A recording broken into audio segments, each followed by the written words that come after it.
How do we manage the protein transition? Which food components can provably boost your immune system? What's the best way to validate health claims for food and food components? Listen to our food and health experts discuss the biggest questions facing the food, nutraceutical, and food ingredient industries today. Welcome to NIZO Talks Food and Health.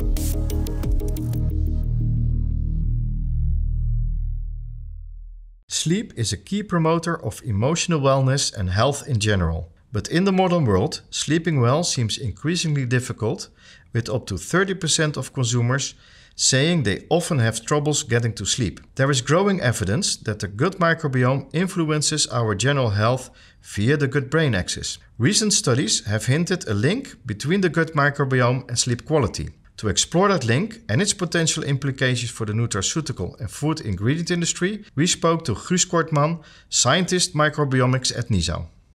Sleep is a key promoter to emotional wellness, but also to health. And lack of sleep has been connected to things like diabetes, increased stress, and, for example, obesity. There is also increasing evidence that sleep is connected to the microbiome. And today I will be talking to Guus Kortman.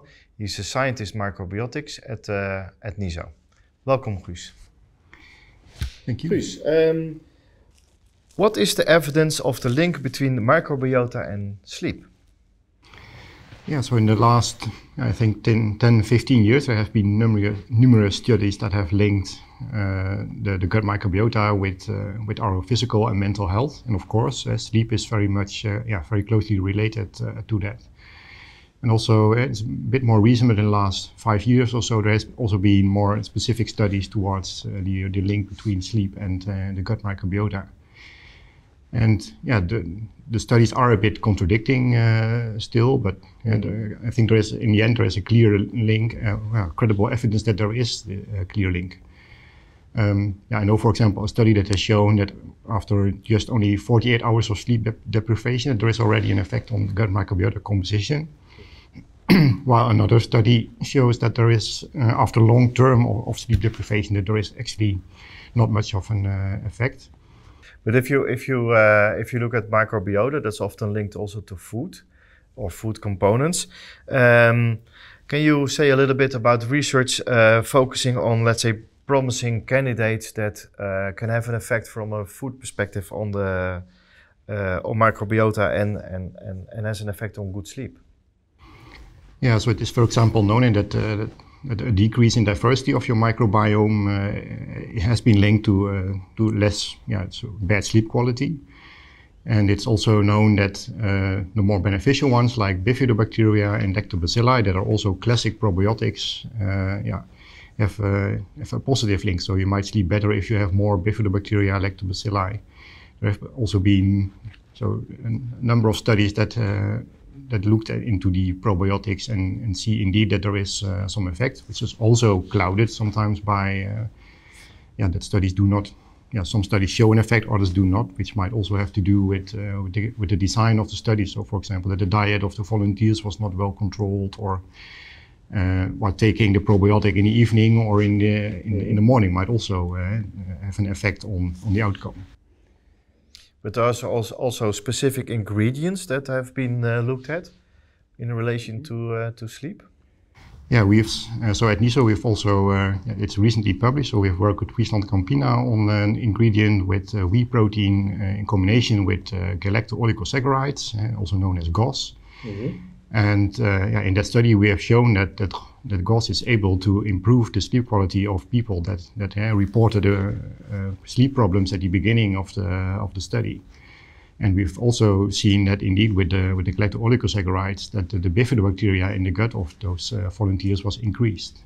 Yeah, well that's I think a nice example, because GOS is usually connected to infant food, and this is probably in a really other area to that. Indeed, yeah. So known from infant formula, but also can be quite beneficial for adults, maybe elderly as well. You talked about gut health and also the microbiome. Where would you see that the research goes next? I think there are many questions still to be answered. So as I indicated, sometimes studies do show an effect, others do not, and the mechanisms are not well known yet. So for example, this low diversity or inflammation markers that have been linked. Mm-hmm. But how does it work? So why does a probiotic increase sleep? So what I, for example, find intriguing is that it is also shown in the lab that probiotic bacteria can produce hormones or neurotransmitters that are known to influence our brain, so also referred to as the gut-brain axis. So probiotic strains that can produce, for example, GABA, serotonin, histamine. That bugs in our gut can maybe influence in that way how we behave, even sometimes, or sleep. Yeah. But how this would work is also a question mark still, because we have our blood-brain barrier, so not all molecules can just easily cross this to prevent our brain.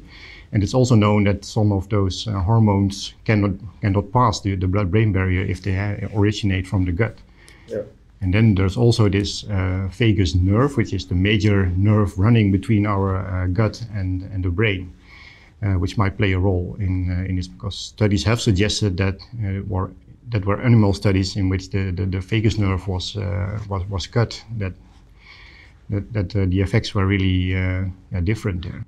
Yeah, and these type of studies heavily rely on measuring the microbiome of subjects, and that's a fast-growing area. But how do we actually do that? Yeah, so in the actually both in vitro studies, but also in human studies, we can take fecal samples easily. We can isolate the DNA there to study the microbiota composition. So in response to a treatment, you could also first see, well, does a person that has that reports bad sleep versus a person that reports good sleep, and then of course in large groups whether that's already makes a difference. But by the microbiota profiling, as we call it, we can see who is there, so what bacteria are there, and this is also more the classic approach. But as the sequencing technology of the DNA has advanced, we can also more easily and against affordable prices also look at the functions that are present in the microbiota. So really looking into the genes. So then we do not only know who are there, but also what they can do. Yeah, and that's also very interesting to look into the mechanisms that play a role here. So what you're actually saying is that the field of microbiotics is really advancing rapidly with new techniques that become available, give you new insights. If we look at the nutraceutical industry, what do you think that the practical benefit of such technologies can be for that industry? So translating those functions that we can just detect in the whole microbiome, which is a very complex community, we could also apply that to single strains. If you, for example, have a culture collection of maybe 200 probiotic strains, and you think, well, maybe some strains might have a benefit for sleep or other health benefits, then you're really more or less in the dark. But first, you can also in silico, so by bioinformatics, screen for certain traits, so properties of the bacteria that are present. So can they, for example, produce GABA or serotonin, or all kind of other metabolites that might be relevant. So based on literature, we can really select the genes that are important, for example, needed for serotonin production. Yeah. And by building so-called hidden Markov models, which are bioinformatic modules, we can really targetedly look for those kind of genes, which is a very dedicated approach, which is different from a generic approach in which you would look at what functions are there, but we really look for those specific functions. Yeah. And then you can early in your selection process of probiotics development look into what strains are capable of doing that, and potentially also have this health benefit that we of course need to study further in vitro studies and in the end in human subjects.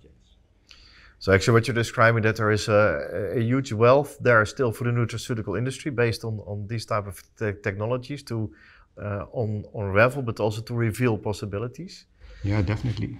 Okay. And so, also, for example, in the next generation probiotics, so I already mentioned the bifidobacteria, lactobacilli, but we also Also, with regard to sleep, that there are also other probiotic strains, for example, in the